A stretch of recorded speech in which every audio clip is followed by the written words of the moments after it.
What's up, YouTube? This is Josh coming at you, and it's been far too long, my friends. Far too long.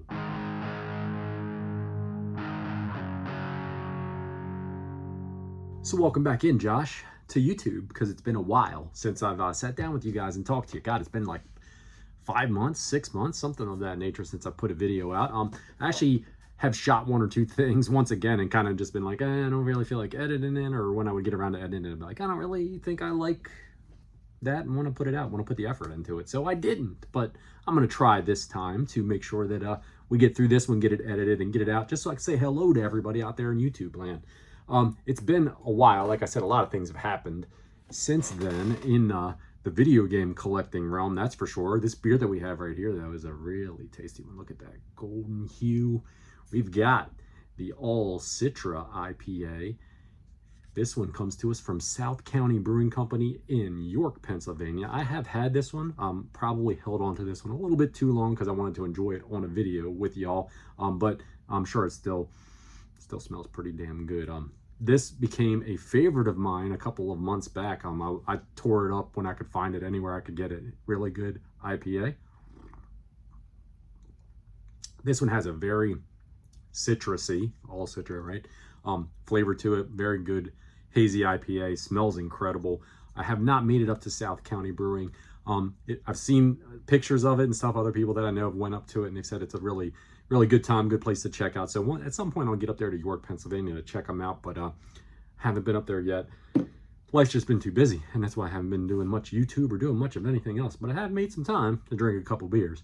The first thing I wanted to show you guys was I started collecting. I think I've had this one for a while. I've probably had it here at the desk, but these are tap handles because I finally got myself a kegerator hooked up out here outside of the game room, out in the rest of the basement. My nephew gave me one, so we hooked it up, and we've been enjoying some cold draft beers from it. This one was one that I had a while back, this IPA Juice Bomb from Sloop Brewing Company, but I picked up a couple of really cool ones here that I wanted to show you guys. I guess I've started a collection of them. I want to find a way to kind of get them up on the wall and kind of display them. But my wife picked me this one up because this was just a super cool one. Natty Boh Crab Shack Shanty. This beer, I don't think they make it anymore. It was out maybe 2 years back. I don't think I've seen it since then, but I really loved it. I was tearing this one up. She enjoyed it too, but it's a shanty that had a little bit of like Old Bay seasoning in it, so it had a little bit of spicy kick to it. It was excellent, but it's a really cool tap handle for sure. Picked up one of my favorites. That's not an IPA. My favorite lagers. It's kind of like a regional beer. We got Yuengling's traditional lager. I remember the first time I ever drank this beer, man. It was like it opened up a whole new world of beer to me, and this was back probably 30 years ago, back in the 90s. But I saw this one. It was cheap. It was at a little flea market I was at, and I was like, you know what? At some point, I'm probably going to put Yuengling on my tap because I got a multi-tap system, and I'm going to grab that up because I love the beer. This one right here is kind of funny because I was down south, down in Georgia back in the springtime. When I'm shooting this, it's August right now, but this was back at the end of May, beginning of June, something like that. And I stopped at a bunch of breweries down there. A lot of great breweries down there. One that I had been wanting to stop at because I've enjoyed their beer for a decade was Sweetwater Brewing Company. So I stopped, and I bought a hat, I bought a couple other things, and had this tap handle that I had to grab up too for $10. It was on the cheap, but really cool design. It's got this like blue, like acrylic design setup that you see here on it. But what I thought was funny about it was I was like, man, when I stick this in my luggage and fly back home, what's the TSA gonna think when they image this and they see it sitting in there? They're gonna be like, what is this dude into? Pretty cool though. I thought the tap handle things was neat. The last time I did a pickups video, I had actually had a trade, maybe even, I think it might have even been 2 on that pickups video, but after I did the trade with Retro Gamer Knee, it wasn't long after that he reached out to me again. He's like, hey man, I got something that you might be interested in. I'm not sure if you have one or not, but if you are, I'm interested in still some more of these games that you have on your trade tab. So I said, yes, I was interested in it, and super cool to finally get one in my collection because I didn't have a Wavebird, had the receiver as well, so very cool. I've been checking out a little Metroid Prime 2 here with my Wavebird that I traded him for. He also sent along this cool little sticker, which I've already turned into a magnet to put on the beer fridge. If you want to get on the beer fridge, send me a magnet. Reach out to me. I'll give you my address. You can mail me a magnet. Maybe I can mail you or I should say mail me a sticker, and I'll turn it into a magnet, put it on my fridge. And if you want, I'll send you a sticker too. That way we could swap. Retro Gamer Neat also, to sweeten the deal, because I don't know, there was a few games that he was interested in with me. I don't remember, it's been a while since we did this trade, what I actually even sent his way. I think it was some Game Boy games, but I got a couple of Game Gear games from him. We've got RC Grand Prix, and because I want to check that one out, because I always loved RC Pro-Am on the NES, but not quite the same deal, but pretty cool little thing to get into the collection. And then we've got Chicago Enforcer, which is like a side scroller for the Game Gear. I don't play my Game Gear nearly as much as I should. Honestly, I wish I could spend more time with it, but there's just selective things to play, right? Next, we had another YouTuber reach out to us, another friend of the channel, and he said, hey, I want to send something your way. It's coming your way to be your house in a couple days. Pleasant surprise later, a couple of days. This package does show up, and it was from David B69. I'll link his channel in the description as well. Go check him out if you haven't. I had commented on one of his videos that I saw. I think he did like a flash sale with like VGM, where they sent him a bunch of like instruction manuals, like random instruction manuals. And I was like, yeah, that's pretty cool. You can always use them, because, you know, you can always find games that need them or something like, or maybe you have games that are missing them. He sends me this big ass stack of game manuals. I guess he didn't want them. One pretty cool little GameCube one in here. Unfortunately, it's a game that I don't have for the GameCube, but is that a good wrestling game, anybody? You guys know anything about that one? Day of Reckoning. Some mixed variety of other ones here. We've got some Wii U. There's some PlayStation 2 manuals in here, and a bunch of Wii manuals as well. So I'm not sure which, if any of these, I still need to go through them. It's been a couple months since David sent these my way. Which of these I may be able to use, and if I can't use them, I'm sure I could find somebody else that may have a use for them as well. And I appreciate that, David, that you sent that my way. But he sent a lot of other cool stuff my way too. I really wasn't expecting anything. It was just a gift from the kindness of his heart. But he sent me a PS1 game. We've got Command and Conquer Retaliation. This is one of those double disc cases, super cool. Appreciate that. I've kind of got a cherry picked PS1 collection. It was never a console that I was nostalgic for, because I was an N64 guy, but it's been as an adult, as a collector, it's been more of like a console of discovery, right? Because there was a ton of games. I mean, I played some of the mainline games like Tekken and Final Fantasy and those on it, because my roommate at the time back in the day, he had a PS1, but it was not something that I really explored the library, and there's a heck of a lot of games on that library. David also sent me a couple PS2 games. David is a big PlayStation 2 collector. He sent me Battlestar Galactica.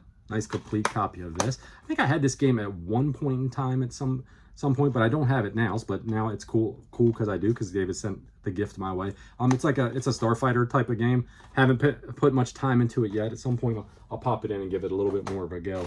This one I thought was really cool though. Not just because it was a sealed copy, but because it's a game I've seen a lot of people get, and I never played it. And I like the Lord of the Rings games that I have on the original Xbox and on the PlayStation 2. So this one I'm curious about. Aragorn's Quest. I believe this one might have came out late in the life cycle of the PS2. So it also came out on PS3, if I'm not mistaken, which I didn't have it on either console. So very cool. It won't stay sealed. If it stays in my collection, it won't stay sealed. So we'll play it at some point in time.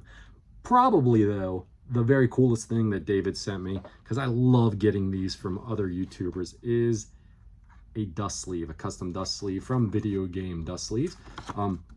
This one David had made for his channel, and I really do appreciate you sending this one my way. I've got the game that I'm going to put in it right here. I probably got maybe a dozen, 15 of these from different YouTube channels, so they're super, super cool. The game now that I'm going to put in it to honor David's sleeve is Baseball Stars, because David is a big sports game fan, and this is my favorite baseball game on the NES. There's some great games, great baseball games. There's also some crappy baseball games on the system, but this one is my favorite of them all. So thank you, David, for that gift.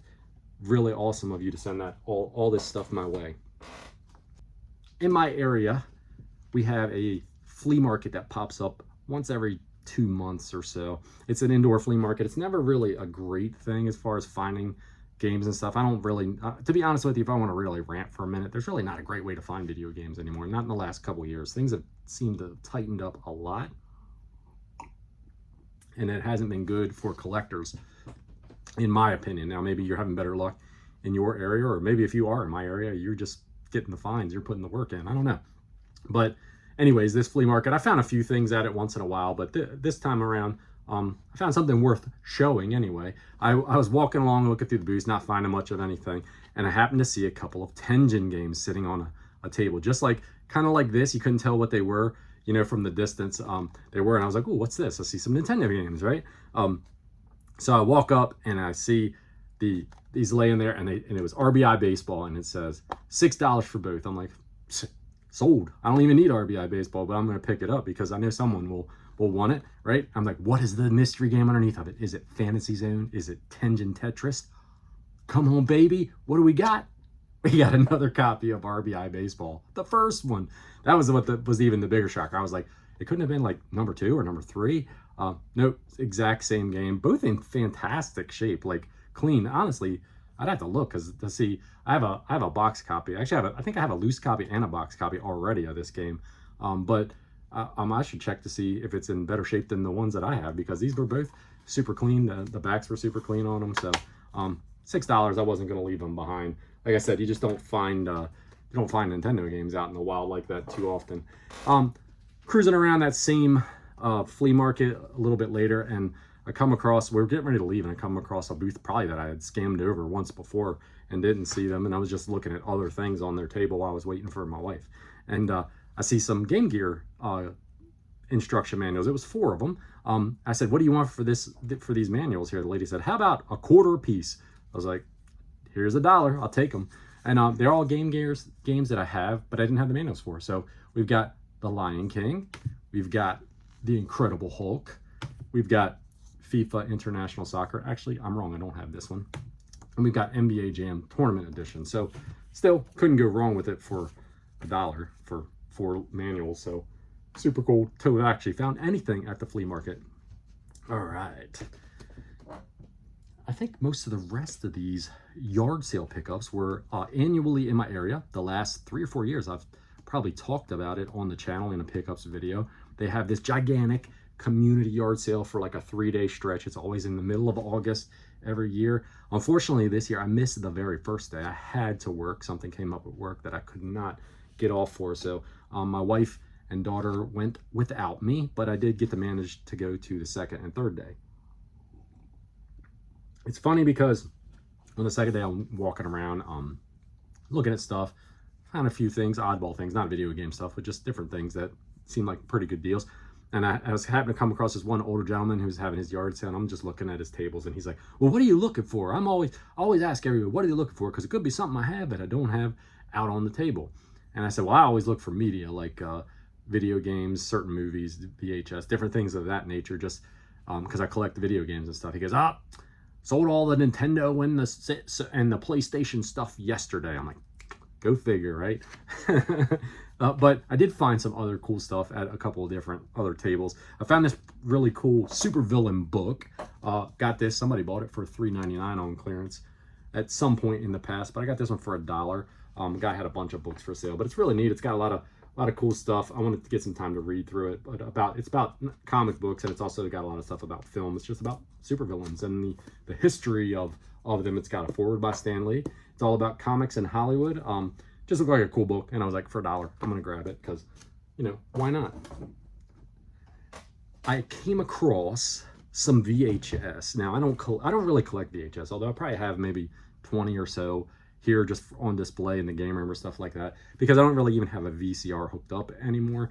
But last year I hooked up one of my CRTs and one of my VHS players at Halloween, and we put in Halloween Havoc like 94 or something. I had like that someone had given me. It was like on a recorded tape, right? And we played it, and I thought that was cool. And I thought, you know what, this year I think I'm gonna hook it up again, and maybe I'll throw a horror movie or 2 on it if I come across something that's worth playing. I came across a yard sale that had some horror VHS, and they even had this little like 13-inch CRT with a VHS player built into it.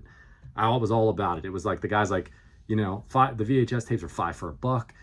And he had $5 on the little CRT. I'm like, does this CRT work? And he's like, I'm not really sure, to be honest with you. He's like, but we could plug it up here on my porch if you want, and you could pop something in. So I picked 5 VHSs out, We go up, we plug the TV in. I put one of the VHS tapes in. I think it was like Jeepers Creepers 2, right? Needless to say, I didn't buy the TV or that VHS because it ate the freaking tape when we were right there on his porch. But I did pick the other 4 up because I thought these would be pretty cool to have and be able to do like the Halloween thing with. We've got Cujo, the classic Stephen King adaptation on VHS. We've got Jackass, which wasn't because it was for Halloween. It was just my daughter was like, hey, pick the Jackass one up for the fifth movie. So I don't know why I didn't put that one in, let that one get ate by the VCR, but nonetheless, we got it. And then we got the original Alien and Alien 3 in this clamshell case, but super cool to get the original one because I know that one has some good horror vibes to it. But yeah, a couple cool VHS pickups. I know usually the horror ones are harder to find because a lot of people collect old horror VHS a lot more than they do a lot of the other like common releases, but that's what I plan to do with them anyway. So that was pretty decent, I thought. So I walk up to this other little yard sale and I seen they had a bunch of free stuff at the curb and the yard sale was up at the house. So I was like digging through the free stuff just to see what was in there, and it was a bunch of freaking like old like Happy Meal toys and stuff. I'm like, well, what is all this stuff here? So I was like, if they're free, heck, I'm gonna take some of them. I thought they were pretty cool because they were vintage, man. We got this vintage McDonald's like burger fry shake. It's one of those little pullback things. You pull it back and it goes forward. But I thought that was really, really neat. It needed to be washed off a little bit. I don't think this was a McDonald's toy, but my daughter's a big Garfield fan, so we got the little Garfield baseball slugger guy here for her. I picked this pumpkin up because we're like crazy about Halloween. My wife and I, we decorate a lot around the house. We have a big Halloween party every year and just have fun with the holiday. It's one of our favorites to do all that stuff for. And I thought it looked like a neat little pumpkin to just sit around somewhere for a decoration, right? I didn't realize it at the time, but it's Grimace in the pumpkin. It's another vintage McDonald's toy, so that was pretty cool too. Vintage in the sense of I don't know how exactly old this one is, but I can't find a date on this one in particular. Yeah, I don't know, but it was pretty neat, I thought. Very cool, so I grabbed it. But what really drew me into the bag was I saw one of these fellers sitting in the bag, and that made me dig through the bag of stuff. We had a nugget buddy, right? We ended up finding 3 nugget buddies, and we ended up finding 3 of their little body pieces that they sit in.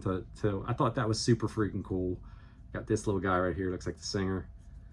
And then we got this chick here that looks like the spider. So very neat, very neat. So we got 3 nugget buddies out of it, and these were free. So I was like, hell yeah, I'm gonna get them. So to put the cherry on the top though, that was free at this curb. And while I'm digging through this bag and pulling these things out, my daughter is already up there looking at, cause she was looking for CDs and stuff like that. She's a big CD collector.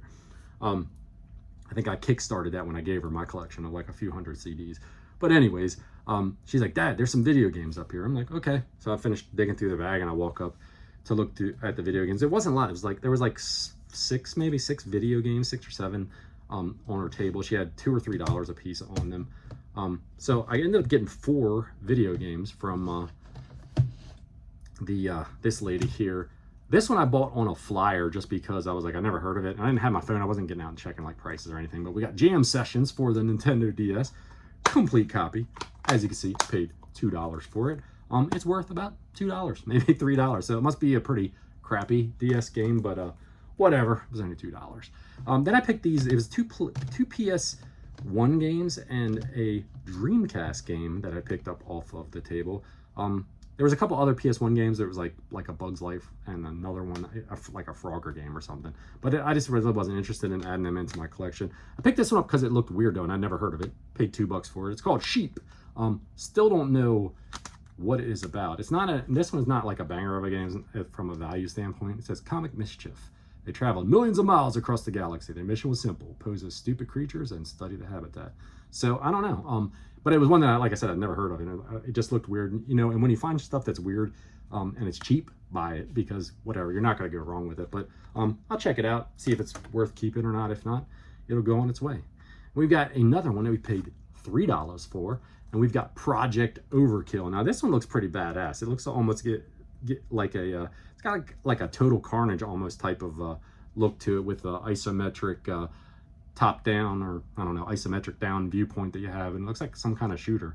like an alien shooter or something. So if you know anything about Project Overkill, the only problem with it was it had a cracked case, but I'll swap that out and put a sweet new case on it. But for $3, couldn't go wrong at all. Dreamcast is an interesting one because I don't know anything about it. I don't have a Dreamcast in my collection, so but if I find them and they're cheap, I'll tend to grab them because who knows, somebody else might have an interest in them, and sometimes these games have a little bit of value to them. But this one we found, Seventh Cross Evolution. We got it for $2, as you could see, and it's a similar, from I was reading a little bit about it, it's a similar game to like Evo on the Super Nintendo. You play as a creature and you evolve over time, and you can evolve into some weird monstrosities and stuff. But super clean disc, super clean case. Dreamcast game, $2. Can't go wrong with that. And if I don't keep it, I've been on the fence. Should I keep the Dreamcast games when I find them? Eventually get a Dreamcast, but I don't have any type of nostalgia or anything for the system. Is it worth even delving into? You know. Before we get to the next pickup from a different yard sale, back when I got that book for $1, that place had a free bag free box at the corner of stuff thrown in it too, and I got a free copy of Just Dance, the first one, complete and clean as well, for the Wii. It's a game that we already had in our collection because my kids really still play the Just Dance games. They still enjoy it. My daughters do and everything. But can't go wrong with free. So I grabbed it. Somebody else might want it. Might be able to find it a good home. So we were just talking about finding Dreamcast games, and I had another yard sale that I hit, and I found some other Dreamcast games. Found a couple DS games too, though. I walked up to this one. They had about 10 DS games laid out on a table with some other random stuff all the way around it. I asked the lady, I said, how much are your video games you got here? She said $1 a piece. I'm like, okay, let me take a look. But most of them were like Dora the Explorer and I don't know, Brain Age. It was a lot of games that are just like the shovelware stuff that you see on the DS system, and they're usually don't have any real resale value, and they don't have any real like fun value for, at least for a guy like my age. So I scattered through all of them. I did pick this one up because I picked it up for my oldest daughter because she used to have a Chihuahua for many years, so I thought she might find it cute. We got the Nintendogs Chihuahua and Friends, clean copy as well of this one. I'll shuffle this one along to her though, because I know that she'll get a kick out of it. There actually is, I don't know which one it is off the top of my head, because there's like about a dozen of these Nintendo games for the DS. I think there's one that actually has a little bit of like resale value. It's like a $35-$40 game, if I'm not mistaken. Once again, I didn't really pull out my phone to check it out because I knew when I saw a couple of these other games that I was going to buy them for sure for $1. I mean, you're never going to go wrong for $1. You'll always get $1 back out of them. This one's pretty good one though, fine too, for the DS. We got Harvest Moon, the first one for the DS as well. Super clean as well. I think this game's going for $20-$25, so $1, not a problem. I'll see if my other daughter, my younger daughter, because she still plays her DS pretty frequently, if she would want that one or not. And if not, it might go on eBay or something like that, or somebody might be interested in a trade. But behind all those DS games, there was 2 Dreamcast games sitting there, and I was like, sold. Once again, the one I knew, straight banger, and as soon as I saw it, I knew it. The first one though was Championship Surfer. Once again, clean, super clean disc, clean case, all the way around. About a $10 game, nothing, no big deal. But if you're a Dreamcast collector and you don't have it, I would say pretty good score. This one though, banger of a score. We got Jet Grind Radio in great shape as well. Even has the little sweepstakes card inside of it, the registration card. I knew as soon as I saw this one, I'm like, I don't know what it's going for. Like I said, I'm not a Dreamcast collector in that sense, but I knew it wouldn't be a cheap game, so I was like, definitely, boom, we're gonna grab that one up, and we'll see what happens with it. I might end up trading it to somebody. One of the guys in the Discord group did express some interest in it. I hadn't really decided what I wanted to do with it at this point yet, if I wanted to trade it or sell it or what. I think he was more wanting to buy it than to trade something for it. That's the cool part about like collecting games though, is that, you know, a lot of times you can find something that's cheap that you get and you're able to trade it and get something else. You know, maybe you didn't want that game, but you want something else. Like if I can get, you know, a decent NES game in exchange for it, or something that I need for my NES collection, then that would be really cool. But we'll see what happens with it. Who knows? Last yard sale from that thing that I found something at.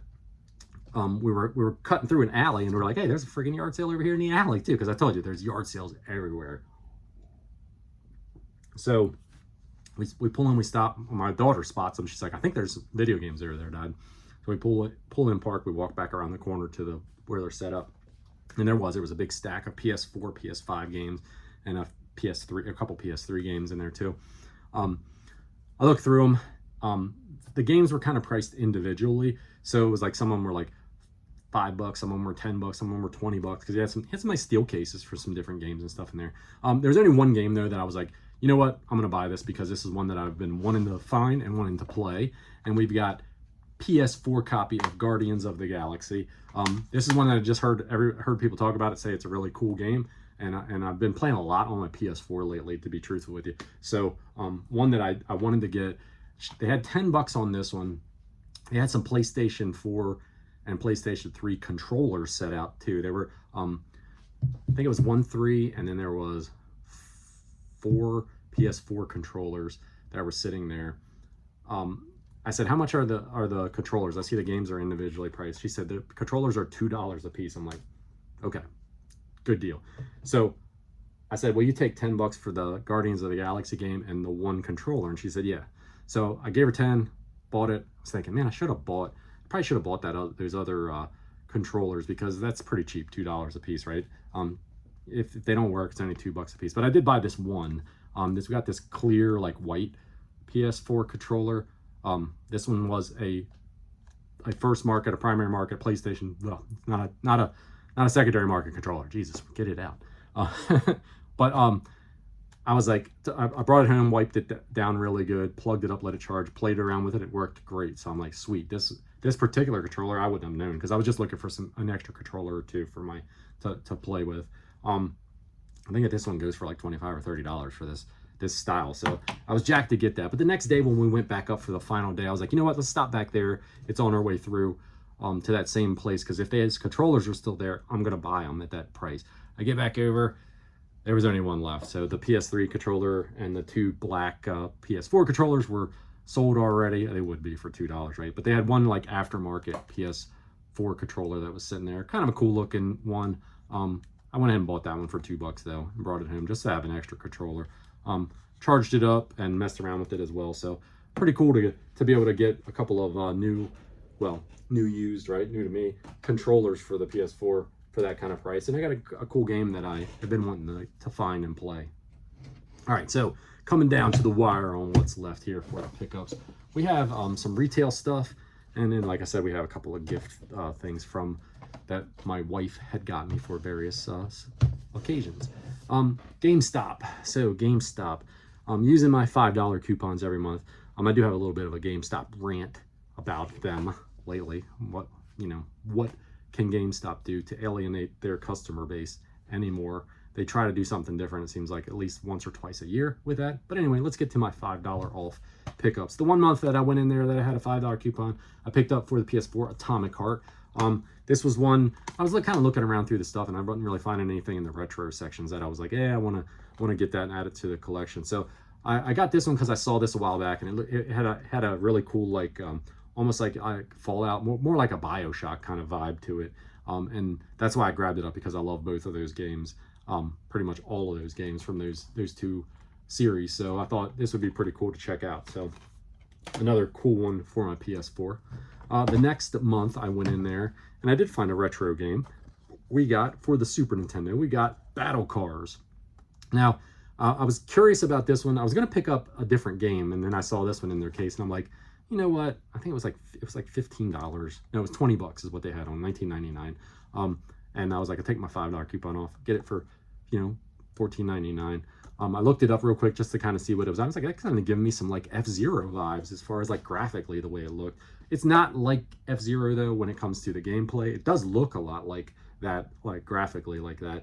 But it's more like a destruction derby, or like a battle royal type of game with those graphics. So it doesn't have that kind of speed that makes F-Zero just such a good, incredible speed and control type of thing. I did see they had this old sticker on the top of it. I was like, hey, are you going to price match this? And the guy's like, oh, whatever, dude.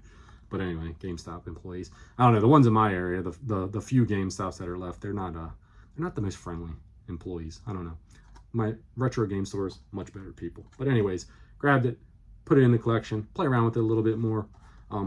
My Super Nintendo collection, I kind of have been very selective about what I pick because I'm not going for a full set with that collection, like the Nintendo and the Nintendo 64 sets. So a lot of times if I mess around and I don't like it, I just like, let's trade that off or sell it off or do something different with it. Picked this one up strictly based upon the value of the game because it was cheap for me to get it and it had a little bit of value. I haven't checked it since I picked it up, and that was like maybe 3 or 4 months ago, to see if the prices went down or up or what with it. But we got Aqua Teen Hunger Force Zombie Ninja Pro-Am. What a title, right? A nice complete copy. It does have a little bit of somebody wrote their initials on it, but hey, that's not going to affect the game anyway. This game, when I bought it, I think I got this for, it was $22.99 or something like that. Take my $5 off. Got it for 18 bucks, and it was going for like $65. So I was like, I'll check it out. I don't really collect everything for the PS2. If it's something that's cool, I'll keep it and play around with it. I thought my daughter might like it too, because I know she likes a lot of these Adult Swim shows as well. But if it's not something that I want to keep, then it's got a good turnover value to trade or sell away. And then last month, the last thing I picked up from GameStop, I used my coupon on a couple of PS3 titles. If you guys have been following the channel for any period of time, you know how much I love the PlayStation 3. Always have. I've loved it since I got it. I was a early adopter of it. I picked it up over a 360. Didn't get a 360 till a number of years later in that generation. Have a lot of good gaming memories from the PlayStation 3. So I've continued to expand my collection. Not going for a full set. There are quite a number of games for that whole library, but I pick up games that I think are cool and pretty much don't get rid of too many from it once in a while. But we got Fairy Tale Fights. This one, I just thought it looked graphically looked pretty cool. And it's not one that I've ever come across. So it's like I don't know what you say. It's a hack and slash, right? For the system. So not a super expensive game anyhow. The PlayStation 3, that's a whole nother conversation to have. We may have that. I've been thinking about making a video or two since it's kind of went nuts like over the last couple months since they announced they're going to close the PS3 store and they're going to stop making physical discs and all. The PS3 prices have went insane. Got this one for $9.99, so take my $2.50 off because I split it between 2 games. So can't complain about getting that for like $7.50. This one right here, we picked this one up for $24.99, so got a little bit over $22 or whatever for this one. We got the Tomb Raider trilogy. Another one that I didn't have in the collection. I do like these, I don't know, the trilogies, the collections that they put out on the PS3. They put out a lot of them.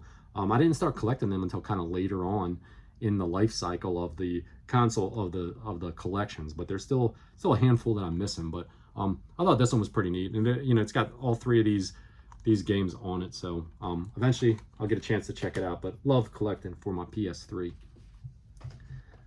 Oh, what do we got here?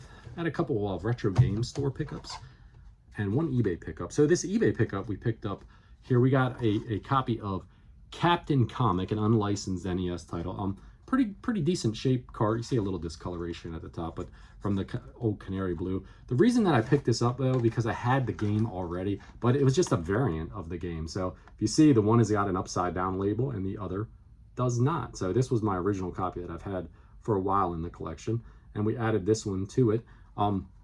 There is actually a 3rd variant of this cartridge in a black cart, so eventually I'll pick that one up as well. But I just saw it on eBay. It was pretty cheap, and I was like, you know what, I don't have the weird upside down label variant, so let's go. This one, another unlicensed title for the NES. We got Spiritual Warfare. I picked this one up at Vault Video Games, one of my local retro game stores. This is a super cool game. This might be one of the best unlicensed games on the original NES. This one's got a very like Zelda-esque feel to it, like original Zelda with the top-down viewpoint. Kind of gives me like a vibe of like a mix between the original Zelda and like maybe good lord, I can't Battle Olympus, right, with the type of like questing and stuff that you do in it. But if you get a chance and you've never seen this one, check this one out sometimes. I think you'll probably be impressed with it for an unlicensed title, because some of the unlicensed titles are, some of them are good, they're decent, and some of them are unplayable. But that one might be one of the better of all of them. All right, then we picked up one that's sort of a banger in a way, I guess, for the original Nintendo. We'll put up where we're at with these because we got a couple here. This one and then a gift from the wife that were licensed titles. We've got Shadow of the Ninja. I found this one at Side Quest Video Games up in Gettysburg, Pennsylvania. I don't get up there quite as often as I would like to. That one's probably maybe 35-40 minutes away from me, so not really far. But a lot of times they get some pretty good games in at that place compared to even some of my other retro stores where I frequent more often, at least for the Nintendo. I don't know what it is with their location. I think they have 2 locations, so maybe they interchange what they find. But Shadow of the Ninja, this is one that I had been looking for quite some time. I was hoping to find a good deal on it. Still ended up paying retail for it. You can see what I paid for it, $89.99. That's about what the game is going for, about the $90 range. But awesome side-scrolling ninja game. So definitely one that I had been wanting in the collection. One that I want to get some time with, maybe work my way through it because it's a lot of fun playing around with it. So I don't even remember. It's been a while since I held on to these gifts from my wife. One was for our wedding anniversary, which was back in May. I know it's August now, right? And the other was for Father's Day, which was back in June. So both of them have been a while. I believe these were the Father's Day gifts. So she got me 2 Nintendo games for Father's Day. She got me Godzilla, Monster of Monsters. Nice copy, pretty clean. Unfortunately, it was a duplicate. I share a list with her that has all the games, licensed and unlicensed, that I'm missing for the NES and the N64. And she saw it on the list, but it was Godzilla 2 that I'm missing, which is the one that's a little bit more expensive. And both games, well, I've never played the second one, so I guess I shouldn't speak to it. But this game's not really that much fun. It's kind of sucky. And I think the second one is more of the same sucky. But anyways, that's one that's going to cost me a little bit more money to put it in the collection. So we haven't jumped on grabbing it up yet. But she was like, "Oh, Lauren, I thought I got you one that you were missing." And I'm like, "No, I'm missing the second one. And it'll probably break your wallet to get it. I don't know. I think it's going for a couple $100 or something like that." She did get me an unlicensed game that I didn't have, though. We got Deathbots. Now, when we were just talking a couple minutes ago about whether unlicensed games, some of them are good, some of them are playable, and some of them are just completely suck fests. This falls into the back end of that category. This is a suck fest. It's really hard to judge like the hitboxes of when you're shooting at the enemies, and it seems like they could take you down a lot quicker than you could take them down. Graphically, just not a very good looking game. It's got probably the coolest part about it is that label art right there for Deathbots, but didn't have it in the collection, so glad to get it in there. And then the final game we have here, we got a licensed title that puts me up to this many remaining, and we got Miss Pac-Man, the Namco release. This one I had the Tengen release. All right, I've had that one for a few years. This one's a little more expensive. I think the Tengen release maybe goes for $15 to $20 for that unlicensed copy. This one in the $50-$60 range, but she bought a very nice copy of it. I have never pulled the trigger on it on the few times I've seen this game come up, mostly because the labels almost always suck on the ones that I've seen. So she got a really sweet one that looks fantastic, and you gotta love Pac-Man, Miss Pac-Man. So inching a little bit closer to that full license set. I still have a few to go, and I still have some salty ones out there that maybe if I hit the Powerball, we can make it happen. Well, that's all I got this time. I know this took a while for it to get through. It's been good sitting here just rapping about video games and showing you guys the pickups that I've had. This has been a number of months of pickups, five months, probably 6 months worth of pickups that I've had here. So nothing spectacular, but some cool stuff to add to the collection, some cool stuff to play around with. Hopefully I'll get this one out in a reasonable amount of time. And like I said, I do have a couple other ideas that I've been thinking about doing some stuff for, especially with the PS3, maybe talking about that a little bit and some of the stuff I have in my collection for it. But until next time, you guys, hope you guys are all taking care of yourself. Hope you are enjoying your summer. Cheers.